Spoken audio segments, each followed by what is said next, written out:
आज आप लोग जो गोलंबर के ऊपर सम्राट चौधरी का पुतला जलाया, क्या मुद्दा था सर? मुद्दा यही है कि पूरे बिहार के नौजवानों को भाजपा के एनडीए सरकार से उम्मीद थी।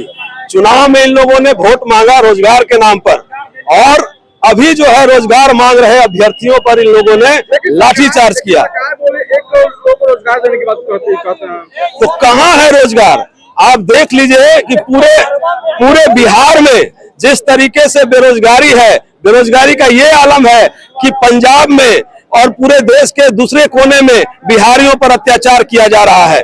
और ये एनडीए सरकार अगर बिहार में रोजगार दे तो बिहारियों को जिल्लत का सामना देश के किसी कोने में नहीं करना पड़ता। लेकिन आज जब बिहार के अभ्यर्थी जो शिक्षित हैं, बेरोजगार हैं, और इस नौजवान मुख्यमंत्री से रोजगार की मांग करते हैं तो इनकी पुलिस लाठी से बात करती है, गोली से बात करती है। और वही पुलिस जब अपराधियों को पकड़ने की बात आती है, बलात्कारियों को पकड़ने की बात आती है तो दुम दबा करके भाग जाती है। और इसलिए हम पुलिस का दमन आम छात्र नौजवानों पर हरगिज नहीं सहेंगे और इनके खिलाफ आंदोलन तेज करेंगे, इतना तेज करेंगे कि जिस आंदोलन के अग्नि में इनकी सत्ता जलकर ध्वस्त हो जाएगी। सर, प्रेम रंजन पटेल जो भाजपा के प्रवक्ता हैं, उन्होंने कहा कि जो अभ्यर्थियों ने जो उग्र आंदोलन किया था उसमें अभ्यर्थी नहीं थे, अभ्यर्थी के रूप में विरोधी दल के लोग घुस आए थे, इसलिए मजबूरन पुलिस को लाठी चलाना पड़ा। आप तो पूरे कैमरा के सामने आप एक भी अभ्यर्थी उसमें ऐसा नहीं था जो हिंसक आंदोलन कर रहा हो। कहीं लाठीचार्ज जो हुआ, क्या उसके पहले पथराव किया गया? नहीं। आप जिम्मेदार हैं।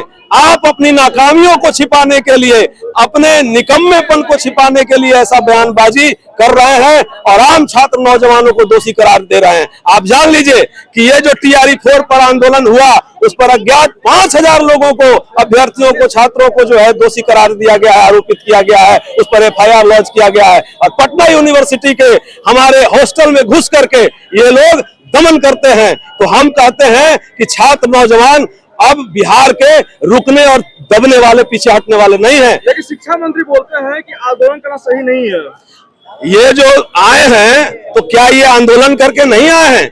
संविधान से चलेगा देश, किसी हुकूमत के तानाशाही रवैये से नहीं चलेगा।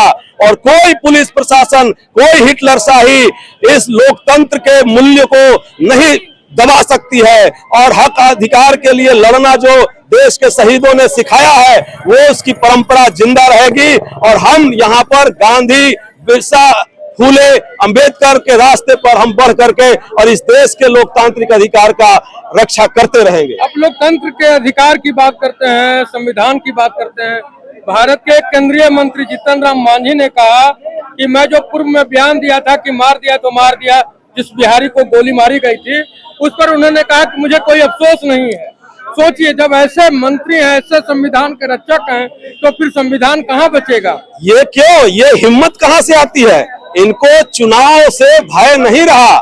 चुनाव आयोग जो है इनके साथ मिल गया है और पूरे बिहार में, बंगाल में, जहां जहां भी SIR हुआ उसके बहाने, EVM के बहाने ये जानते हैं कि चुनाव के माध्यम से अब हमें कोई रोक नहीं सकता। इसलिए इनकी हिम्मत जनता के खिलाफ बोलने की होती है। लेकिन ये जब चुनाव में जाते हैं तो क्या कहते हैं कि हम बिहारी अस्मिता के सवाल पर कोई समझौता नहीं करेंगे।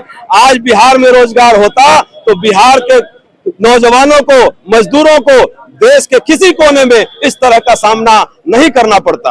ये आपका परिचय? मेरा पुनीत कुमार नाम हुआ, भाकपा माले।